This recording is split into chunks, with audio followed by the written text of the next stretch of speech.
La lluvia caía con insistencia sobre las calles empedradas de Ciudad de México, transformando el asfalto en un espejo negro que reflejaba las luces amarillentas de los faroles.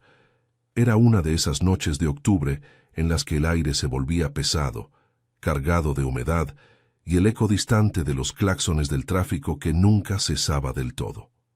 Yo, Ana María López, de 38 años, me acurrucaba en el sofá de mi pequeño departamento en la colonia Roma, con una taza de manzanilla tibia entre las manos. El reloj de la pared marcaba la 1 de la madrugada y el silencio de la casa amplificaba el golpeteo de las gotas contra la ventana. 7 años. Habían pasado 7 años desde que Javier se fue. Mi esposo, el hombre de risa fácil y manos callosas de tanto trabajar en la construcción, había sucumbido a un infarto repentino mientras cargaba sacos de cemento en una obra en el sur de la ciudad. Yo lo encontré esa tarde, tendido en el suelo del taller improvisado en nuestro garage, con los ojos abiertos, como si esperara que el mundo volviera a girar. Los médicos dijeron que no hubo sufrimiento, que su corazón simplemente se rindió. Pero yo sabía que el sufrimiento vino después, en las noches vacías, en las cenas para uno solo, en las fiestas familiares donde todos me miraban con esa lástima disfrazada de consuelo. Desde entonces había reconstruido mi vida a pedazos. Trabajaba como contadora en una pequeña firma en el centro, atendiendo números que nunca mentían, a diferencia de los recuerdos que a veces me traicionaban. Mi hija, Sofía, de 10 años, era mi ancla. Ella dormía ahora en su habitación con el peluche de elefante que Javier le había regalado apretado contra el pecho. Yo intentaba ser fuerte por ella, pero en noches como esta, cuando la soledad se colaba por las rendijas, me permitía un momento de debilidad. Hojeaba el álbum de fotos en mi teléfono. Javier en nuestra boda, con el traje prestado que le quedaba grande. Javier en la playa de Acapulco, riendo mientras Sofía chapoteaba en las olas. Javier en el hospital, pálido pero sonriente, prometiéndome que todo estaría bien. El teléfono vibró sobre la mesa de centro, sacándome de mis pensamientos. Lo ignoré al principio, pensando que sería un mensaje de mi hermana Rosa, que siempre se preocupaba por mí a horas intempestivas, pero vibró de nuevo, insistente. Fruncí el ceño y lo tomé. El número era desconocido, con un prefijo local. «¿Hola?», respondí con voz ronca, el corazón latiéndome un poco más rápido por el susto. No hubo respuesta inmediata, solo un silencio, roto por el rumor de la lluvia, y de fondo, lo que parecía el viento azotando una calle. Luego una voz grave, familiar, que me heló la sangre. «Abre, Ana. Olvidé las llaves». El mundo se detuvo. La taza se me resbaló de las manos y se estrelló contra el piso, derramando el té caliente sobre la alfombra raída. «¿Javier?», susurré, pero la línea se cortó. Me quedé mirando la pantalla. El llamada finalizada parpadeando como una burla. Mi mente giraba en espiral. No podía ser. Javier estaba muerto. Lo había enterrado en el panteón de Mixcoac, con una lápida que yo visitaba cada domingo para dejarle flores de cempasúchil. ¿Una broma? ¿Quién haría algo así? Mis manos temblaban mientras marcaba el número de nuevo. «El número que usted ha marcado no está en servicio», dijo la voz automática de la compañía. Me levanté de un salto, el corazón martilleando en mi pecho como un tambor de mariachi desbocado. Corrí a la ventana y corrí la cortina. La calle estaba desierta, salvo por un par de taxis que pasaban chapoteando en los charcos. Nada, nadie. Pero entonces un golpe. No en la puerta, sino en la ventana misma. Un golpeteo seco, como nudillos contra el vidrio. Me acerqué con cautela, el aliento empañando el cristal. Afuera, bajo la lluvia torrencial, había una figura. Alta, encorvada por el agua, con una chamarra oscura empapada. No podía distinguir el rostro, pero la silueta. Dios, la silueta era la de Javier. Ancha de hombros, con esa postura ligeramente encorvada que había desarrollado después de años cargando pesos.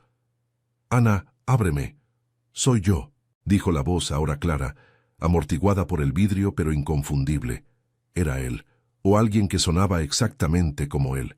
El pánico me invadió, mezclado con una esperanza irracional que me avergonzaba. ¿Y si era un milagro? No, Ana, no seas tonta. Los milagros no existen en la vida real. Corrí a la puerta, dudando. Sofía se removió en su habitación, murmurando algo en sueños. No podía despertarla con esto. Giré la llave con manos temblorosas y entreabrí la puerta lo justo para asomarme. La figura estaba allí, a unos metros, bajo el toldo del edificio vecino. La lluvia lo había calado hasta los huesos y el agua chorreaba de su sombrero de ala ancha. «¿Javier, eres tú?», pregunté, mi voz quebrándose. Él levantó la cabeza y por un segundo, en la penumbra, vi sus ojos, oscuros, profundos como los recordaba. Pero algo no encajaba. La barba era más larga, desaliñada, y había una cicatriz en la mejilla que no recordaba. «¿Qué demonios estás haciendo? ¿Quién eres?», exigí abriendo la puerta un poco más. La figura se acercó tambaleante y extendió una mano. «Ana, por favor, necesito entrar. Es una larga historia». No entré en pánico total hasta que vi el sobre en su mano, un sobre arrugado, con mi nombre escrito en letra temblorosa. Lo reconocí al instante. Era la letra de Javier. Mi mente gritaba que huyera, que llamara a la policía, pero mis pies no se movían. 7 años de duelo de preguntas sin respuesta me habían dejado vulnerable. ¿Qué historia? Javier está muerto. Lo vi en su ataúd. Él se detuvo, el agua goteando de su rostro. No estoy muerto, Ana. Fui secuestrado, por deudas. Me dieron por muerto, pero escapé. Por favor, déjame explicarte. El mundo se inclinó. Secuestrado. Deudas. Javier siempre había sido terco con el dinero, pidiendo prestado para la casa, para el futuro de Sofía.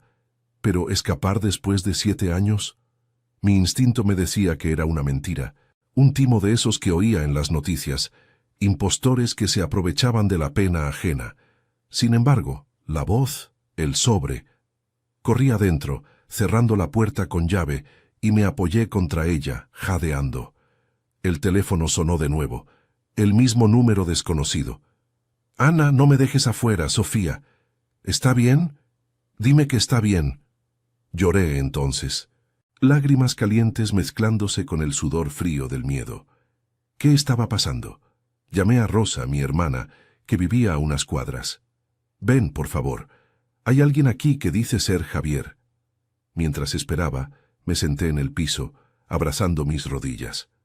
La lluvia seguía cayendo, lavando las calles, pero no podía lavar la confusión en mi corazón.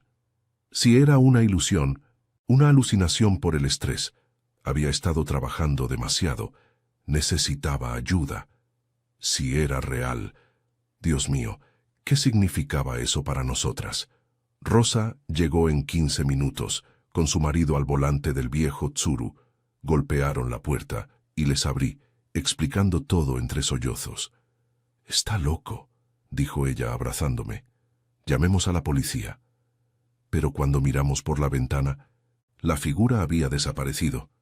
Solo quedaba el charco de agua en el umbral y el sobre que había deslizado por debajo de la puerta mientras yo hablaba por teléfono.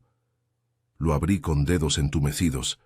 Dentro, una foto nuestra de hace 8 años, con una nota.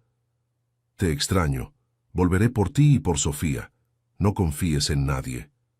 La noche se extendió en vigilia. No dormí. Al amanecer, con el sol filtrándose tímido entre las nubes, decidí que investigaría. Por Sofía, por mí. Javier o no, esto acababa de abrir una herida que creía cerrada. Y en las calles de esta ciudad caótica, las verdades a veces se esconden en las sombras más profundas. El sol de la mañana se filtraba a través de las persianas entreabiertas, pintando rayas doradas en el piso de mi departamento. La lluvia de la noche había cesado, dejando un aire fresco y el aroma terroso de la tierra mojada que se colaba por la ventana. Me sentía como si hubiera envejecido una década en unas horas, los ojos hinchados por el llanto, el cuerpo pesado por la falta de sueño. Sofía aún dormía, ajena a todo, y yo me aferraba a esa paz temporal mientras preparaba café en la cocina. El sobre arrugado yacía sobre la mesa, como una bomba sin detonar. Lo había leído una docena de veces durante la noche, pero cada vez las palabras se clavaban más profundo. Te extraño, volveré por ti y por Sofía, no confíes en nadie. La foto era real, tomada en el Zócalo durante las fiestas patrias, con Javier abrazándome por la cintura y Sofía correteando con un globo tricolor. Rosa se había quedado hasta el amanecer, insistiendo en que no estaba sola. Su marido, Miguel, un mecánico robusto con manos manchadas de grasa perpetua, había revisado las cerraduras y prometido volver más tarde para instalar una cadena extra. «Esto huele a estafa, Ana», me dijo ella mientras se servía una taza de café. «Hay tipos que se enteran de viudas solas y arman teatros así. Recuerda a la vecina de la colonia, la que perdió a su marido en el sismo. Le pasó algo parecido». Asentí, pero mi corazón no estaba convencido. La voz en el teléfono, el modo en que pronunció mi nombre. Era Javier, o alguien que lo conocía demasiado bien. Decidí no ir al trabajo. Llamé a mi jefa inventando una migraña por la tormenta y me quedé en casa para pensar. Primero, el panteón. Si Javier estaba realmente muerto, necesitaba confirmarlo con mis propios ojos. Desperté a Sofía con cuidado, contándole una versión suavizada. «Mami va a visitar a papá hoy. ¿Quieres venir?» Ella se animó, frotándose los ojos somnolientos. «Sí, y le llevo mi dibujo del elefante». Mi niña, siempre tan inocente, me recordaba por qué tenía que ser fuerte. La vestí con su suéter azul y salimos al bullicio de la Roma Norte, donde los puestos de tacos ya humeaban en las esquinas y los ciclistas zigzagueaban entre el tráfico matutino. El panteón de Mixcoac era un laberinto de cruces y mausoleos cubiertos de musgo, con el sol calentando las lápidas como si quisiera borrar el frío de la muerte. Caminamos por el sendero empedrado, esquivando charcos residuales, hasta la tumba de Javier. La placa de bronce aún brillaba. Javier Ruiz Hernández, 1978-2016, amado esposo y padre. Dejé las flores que había comprado en el mercado, rosas rojas, sus favoritas, y me arrodillé tocando la tierra húmeda. Sofía colocó su dibujo bajo una piedra, parloteando sobre la escuela. Pero mi mente estaba en otra parte. ¿Quién había sido enterrado aquí? Los recuerdos de ese día nublado, el ataúd cerrado por daños irreconocibles según el forense, me asaltaron como un maremoto. Javier había muerto en la obra, solo. Nadie vio el cuerpo hasta el hospital. Y sí, de regreso pasamos por la antigua casa de mis suegros en Iztapalapa, un barrio de calles angostas y murales descoloridos por el smog. Doña Carmen, la madre de Javier, nos recibió con abrazos efusivos y tamales calientes. Era una mujer menuda, con el rostro surcado de arrugas como mapas de preocupaciones. Sofía corrió a jugar con sus primos en el patio trasero, mientras yo la ayudaba en la cocina, el olor a maíz nixtamalizado llenando el aire. «Mija, ¿qué te trae por aquí tan de repente?», preguntó. Cerré moviendo la olla con una cuchara de madera. Dudé, pero las palabras salieron solas. Le conté lo de la llamada, la figura bajo la lluvia, el sobre. Sus ojos se nublaron y se sentó pesadamente en una silla de plástico. «¿Javier? Ay, Diosito. Él tenía deudas, sí, con prestamistas de por aquí, de esos que cobran con intereses del diablo. Me dijo una vez que si pasaba algo, no contara a nadie. Pero el infarto... Lo trajeron envuelto en una sábana, mija, no lo vi bien». Doña Carmen se persignó y yo sentí un nudo en la garganta. «¿Crees que podría estar vivo?». Ella negó con la cabeza, pero su voz tembló. «No sé. Una vez, hace años, un hombre vino preguntando por él. Dijo que Javier le debía plata de un negocio fallido en la construcción. Se fue cuando vio que estaba muerto, pero sí escapó. ¿Por qué no volvió antes?». Las dudas se arremolinaban. Javier siempre había sido impulsivo, metiéndose en líos por ambición. Recordé las noches en que llegaba tarde, oliendo a cerveza y excusas. Al atardecer, con Sofía dormida en el auto, llamé a Miguel para que nos recogiera. Él y Rosa nos esperaban en el departamento con cena, enchiladas suizas que Rosa había preparado para reconfortarme. Sentados alrededor de la mesa de formica, repasamos todo. Investiguemos el número, sugirió Miguel, sacando su teléfono viejo. Buscamos en línea, pero el prefijo era de prepago, imposible de rastrear sin ayuda. Mañana voy a la policía, dije, aunque el miedo me atenazaba. ¿Y si era Javier? ¿Qué le diría a Sofía? ¿Cómo explicarle 7 años de ausencia? La noche cayó con un cielo estrellado, inusual para la ciudad contaminada. Me acosté temprano, pero el sueño no llegaba. Alrededor de las 11, un ruido en la calle me alertó. Pasos chapoteando en el pavimento, aún húmedo. Me asomé por la ventana, el corazón acelerado. Nadie. Solo un perro callejero husmeando en la basura. Pero entonces, bajo el farol, vi algo. Un cigarrillo apagado de los que Javier fumaba, marca Delicados con filtro rojo. Lo recogí con un temblor, oliéndolo. Era fresco. Alguien había estado vigilando. Al día siguiente, el obstáculo se hizo real. Fui a la estación de policía en la colonia. Un edificio gris con ventiladores ruidosos y oficiales uniformados que parecían exhaustos. Expliqué mi historia al sargento de turno, un hombre cuarentón con bigote espeso. Señora, recibimos llamadas así todo el tiempo. Impostores, estafas. Muéstreme el sobre. Lo revisó, frunciendo el ceño. La foto se puede falsificar fácil, y el número, como dijo, es Burner. Sin testigos no hay caso. Pero si vuelve, llame al 911. Salí frustrada, el sol del mediodía quemándome la piel. La ciudad seguía su ritmo caótico. Vendedores ambulantes gritando, micros pitando, la vida indiferente a mi tormenta interna. Rosa me recogió para almorzar en un fondito de la Juárez. No te rindas, Ana. Habla con los compañeros de Javier en la obra. Quizás sepan de las deudas. Asentí, sintiendo por primera vez un atisbo de determinación. Por Sofía, por cerrar esta herida. Pero en el fondo, el miedo crecía. Si era un engaño, ¿quién lo orquestaba? Y si no, ¿podría perdonar a Javier por abandonarnos? La tarde se tiñó de nubes grises, anunciando más lluvia, y yo caminé bajo ellas, el peso de los secretos apretándome el pecho. La verdad, en esta metrópoli de millones, era un laberinto, pero estaba dispuesta a entrar. Con el apoyo de mi familia quizás podría encontrar la salida, o al menos la paz que tanto anhelaba. La tarde se extendía perezosa, bajo un cielo encapotado que amenazaba con romperse en lluvia otra vez. El tráfico en Insurgentes era un río de metal rugiente, con micros y autos pitando en un coro ensordecedor que parecía burlarse de mi ansiedad. Me aferraba al asiento del taxi, el cuero gastado pegándose a mis piernas por el calor húmedo que subía del asfalto. Rosa iba conmigo, su mano apretando la mía como un salvavidas. «No te preocupes, Ana. Si hay algo que saber, lo encontraremos», me dijo con esa voz firme que siempre usaba para calmar a los niños. Su apoyo era mi escudo, pero el nudo en el estómago no se deshacía.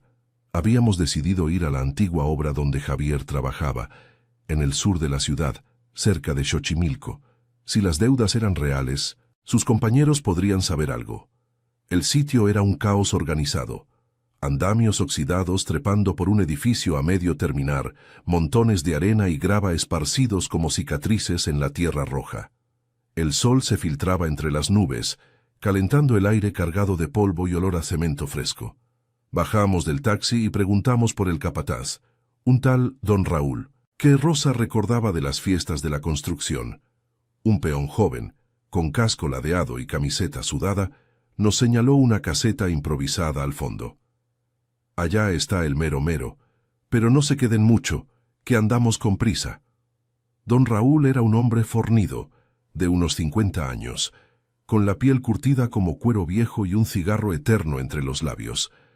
Nos miró de arriba abajo cuando entramos, el ventilador de techo zumbando inútilmente contra el bochorno. «¿Y ustedes qué buscan, empleo o qué?». Expliqué lo mío con voz entrecortada, mostrando el sobre como prueba. Rosa agregó detalles, su tono práctico cortando el aire espeso. Él se rascó la barba incipiente, exhalando humo que se enredó en el haz de luz polvorienta. «Javier Ruiz, ¿eh? Buen muchacho, pero terco como mula. Murió aquí mismo hace 7 años. Infarto, dijeron. Lo encontré yo tirado junto a los sacos. Llamé a la ambulancia, pero ya era tarde. Sus palabras me golpearon como un puñetazo. Me apoyé en la mesa metálica, cubierta de planos arrugados y tazas de café frío. Vio el cuerpo, estaba irreconocible. Don Raúl negó con la cabeza, apagando el cigarro en un cenicero improvisado. No, señora. Estaba pálido, sudado, pero era él. El forense lo confirmó. ¿Por qué pregunta eso ahora? ¿Algún fantasma la anda rondando? Le conté lo de la llamada, la figura bajo la lluvia, el cigarrillo delicados.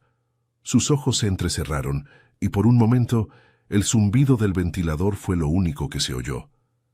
Deudas. Sí, Javier andaba metido en eso. Prestamistas de Iztapalapa, unos coyotes que prestan para negocios. Él quería montar su propia cuadrilla, pero el dinero no alcanzó. Una noche, antes de morir, me confesó que le debían una lana gorda. Dijo que si pasaba algo, no dijera nada. Pensé que era paranoia por el estrés. Rosa intervino, su voz afilada. ¿Sabe nombres? ¿Alguien que pudiera fingir ser él? Don Raúl se levantó, caminando hacia un archivero chirriante. Sacó una carpeta amarillenta, hojeándola con dedos gruesos. Aquí está el reporte del accidente. Todo en regla. Pero escuchen. Unos meses después, vinieron dos tipos preguntando por él. Bajitos, con tatuajes en los brazos, de esos que parecen salidos de una novela de narcos. Dijeron que Ruiz les debía y que si no pagaba, la familia sufriría. Me fui de la lengua, les dije que estaba muerto. Se rieron y se fueron. No volví a verlos. El corazón me latía desbocado. ¿Amenazas? Por eso la nota decía, no confíes en nadie.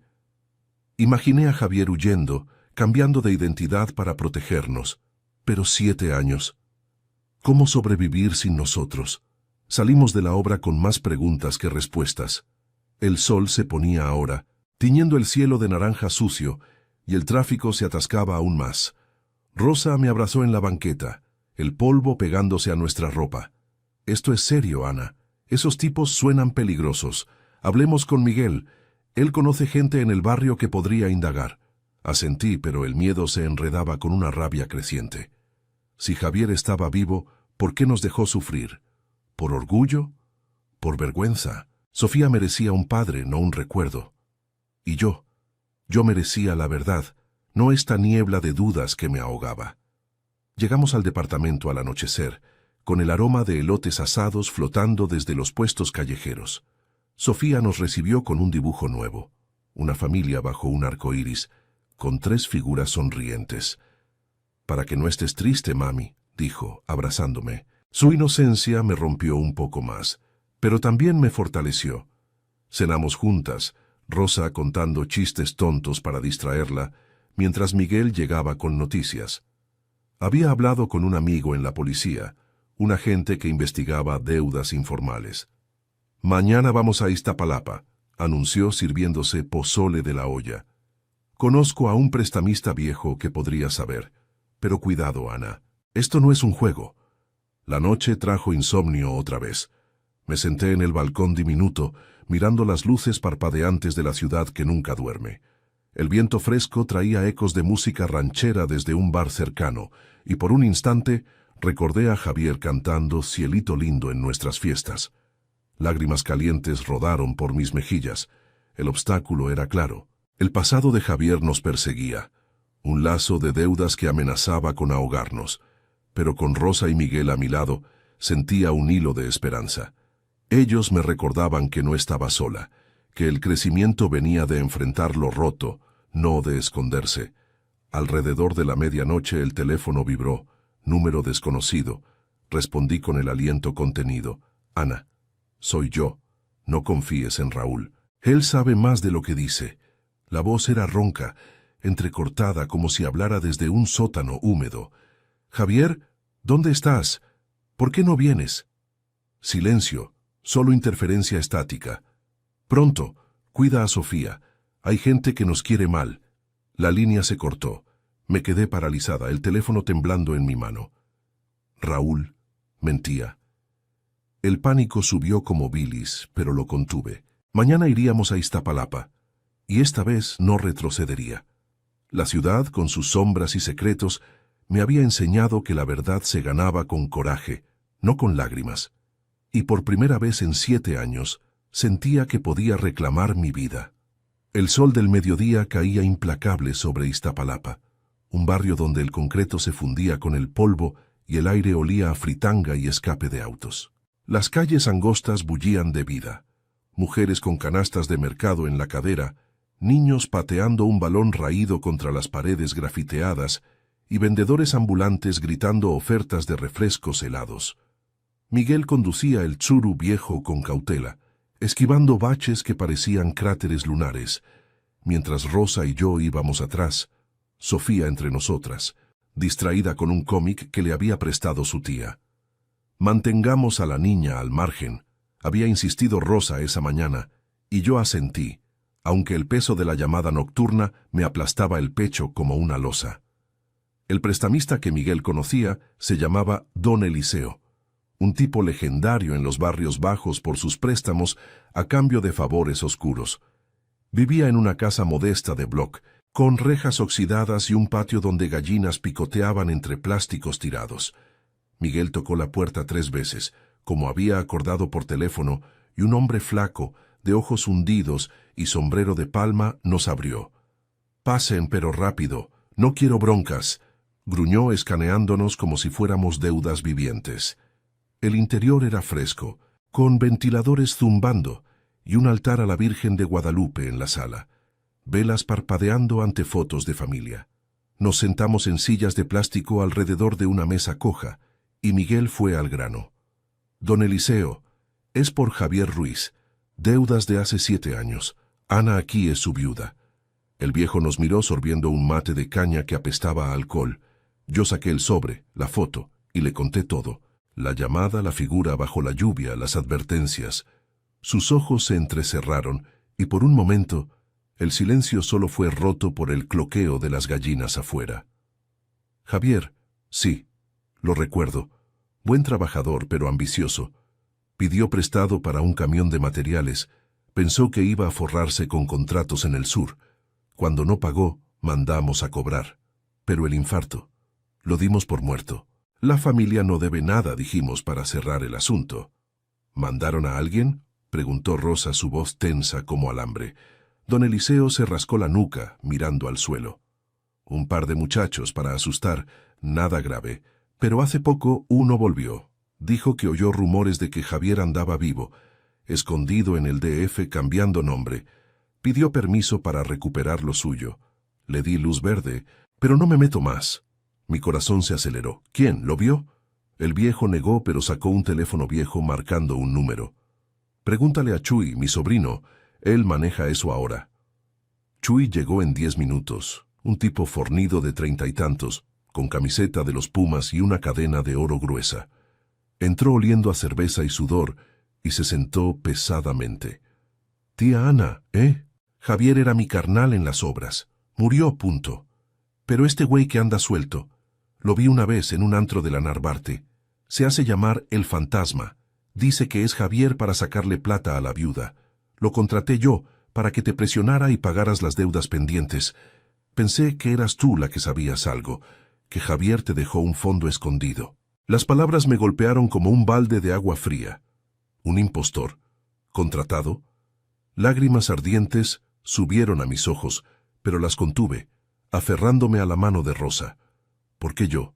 ¿Qué deudas quedan?, exigí, mi voz quebrándose. Chuy se encogió de hombros. «Los intereses corren, carnala, unos 100,000 ahora». El güey se pasó de listo, se encariñó con la idea. Dijo que te quería ayudar a recordar, pero anoche lo perdí de vista. Si llama, no le creas. Es un timador de Tepito, se llama Marco, con cicatriz en la cara de una pelea vieja. Miguel se levantó furioso, su puño cerrado. «Esto es chantaje. Vamos a la fiscalía». Chuy levantó las manos. «Ey, no se calienten. Paguen, y se acaba. O denuncio yo el engaño». La tensión creció. El aire espeso como miel. Rosa intervino calmada. «Danos tiempo. Hablaremos con un abogado». Salimos de allí con el estómago revuelto, el sol ahora un martillo sobre nuestras cabezas. De regreso, el tráfico era un infierno, pero mi mente corría más rápido. Marco, no Javier. 7 años de duelo por nada y ahora esto, un engaño cruel que reabría heridas. Lloré en silencio en el asiento trasero, Sofía preguntando por qué mami estaba triste. Es el calor, mi amor, mentí besando su frente. Rosa me abrazó, susurrando, lo superaremos, Ana. Siempre lo hemos hecho. Su fuerza, la de Miguel planeando ya cómo protegernos, me dio un ancla. No estaba sola. Mi familia era mi red, tejiendo los hilos rotos de mi vida. Esa noche, la lluvia volvió, un torrente que azotaba las ventanas como dedos impacientes. Sofía dormía con su peluche y yo me senté en la cocina con Rosa y Miguel, bebiendo atole caliente. Llamamos a la policía, relatando todo con detalles precisos. El sargento prometió patrullas y una orden contra Marco y Chuy. Señora López, esto es común en deudas informales. Quédese en casa, no habrá extraños. Colgué, exhausta pero aliviada. El impostor no era un fantasma, solo un hombre codicioso, y las deudas. Las pagaríamos con lo ahorrado para la escuela de Sofía, pero sin miedo. Mañana iría al banco, negociaría con un préstamo legal. No más sombras. Alrededor de la 1 el teléfono vibró. Número desconocido. Respondí, el corazón latiendo fuerte pero firme. Ana, ábreme. Olvidé las llaves. La voz de Marco ahora clara en mi mente. Sé quién eres, Marco, ¿verdad? La farsa terminó, la policía viene por ti. Silencio, luego una risa ahogada. Maldita. Colgó. Minutos después, sirenas lejanas cortaron la noche. Miré por la ventana. 2 patrullas se detenían frente al edificio, linternas barriendo la calle. Un hombre corría, pero tropezó en un charco y cayó. Lo esposaron bajo la lluvia, su silueta encorvada como la de anoche. Al amanecer el inspector me llamó. Marco detenido, confesando todo. Chuy también por complicidad. Las deudas se declararían nulas por prescripción, con un abogado pro bono que Rosa conocía de la iglesia. Me senté en el sofá, el sol filtrándose limpio, y abracé a Sofía cuando despertó. Hoy vamos al parque, mi vida. Todo está bien. Por primera vez en años lo creía. El obstáculo, esa ilusión de resurrección falsa, me había forjado. Aprendí que el duelo no era una tumba, sino un puente hacia la fuerza. Javier estaba muerto, pero su memoria vivía en nosotras, en las risas compartidas, no en mentiras. Con Rosa y Miguel a mi lado caminé hacia un futuro sin cadenas, la ciudad despertando a mi alrededor como un corazón latiendo de nuevo. La paz al fin era mía.